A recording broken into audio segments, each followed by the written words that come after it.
இந்த காணொளியானது வேகமாய் வளருகிற கிறிஸ்துவர்கள் சடதியில் விழுந்து போகிற காரியத்தை முக்கியப்படுத்துவதாகும்.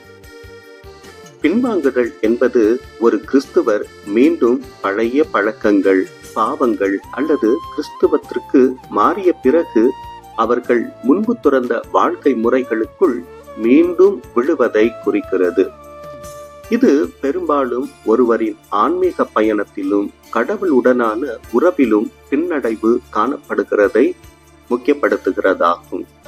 பின்வாங்குதல் பின்னால் உள்ள காரணங்களை புரிந்து கொள்வது நமது ஆன்மீக பயணத்தில் நாம் அதிக விழிப்புடனும் நோக்கத்துடனும் இருக்க வேண்டிய பகுதிகளை அடையாளம் காண உதவும். இது பலவீனங்களை நிவர்த்தி செய்யவும் கிறிஸ்துவுடன் நம்மை இணைக்கும் வலுவான பழக்கங்களை உருவாக்கவும் அனுகூலமாய் இருக்கும். பின்வாங்குதலுக்கு அநேக காரணங்கள் உண்டு. அதில் முதலாவது ஜெபம் குறைதல். வேதம் சொல்லுகிறது, நீர் பயபக்தியை வீணென்று சொல்லி தேவனுக்கு முன்பாக ஜெப தியானத்தை குறைய பண்ணுகிறீர். யோபுவின் புத்தகம் 15வது அதிகாரம் 4வது வசனம். இரண்டாவது, கர்த்தருடைய வசனத்தில் விருப்பம் இல்லாமை. வேதம் சொல்லுகிறது, அவர்கள் கேட்கும்படி நான் யாரோட பேசி எச்சரிப்பேன்?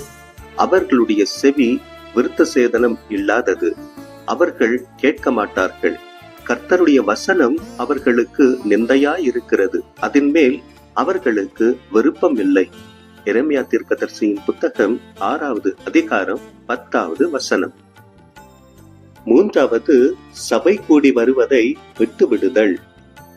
வேதம் சொல்லுகிறது, சபை கூடி வருதலை சிலர் விட்டுவிடுகிறதை போல நாமும் விட்டுவிடாமல் ஒருவருக்கொருவர் புத்தி சொல்ல கடவோம்.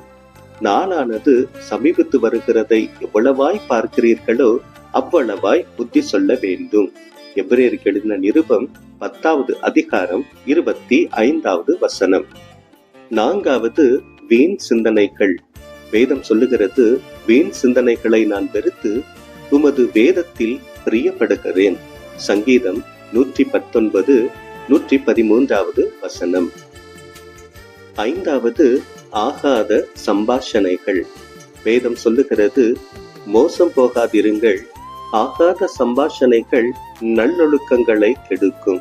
1 கொரிந்தியர் 15வது அதிகாரம் 33வது வசனம். ஆறாவது, முன்கோபம்.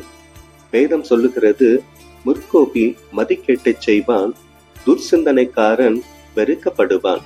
நீதிமொழிகள் 14வது அதிகாரம் 17வது வசனம். ஏழாவது, மனமேட்டிமை.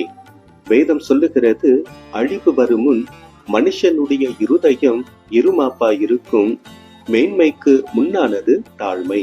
நீதிமொழிகள் 18வது அதிகாரம் 12வது வசனம். எட்டாவது, மற்றவர்களை குறைத்து காண்பது.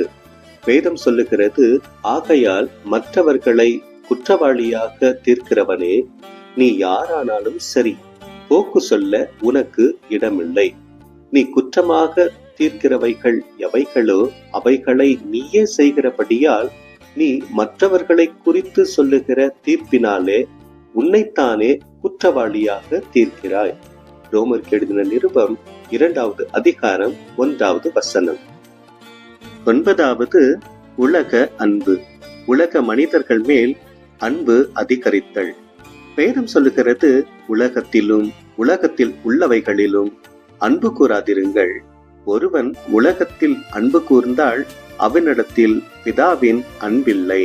1 யோவான் 2வது அதிகாரம் 15வது வசனம்.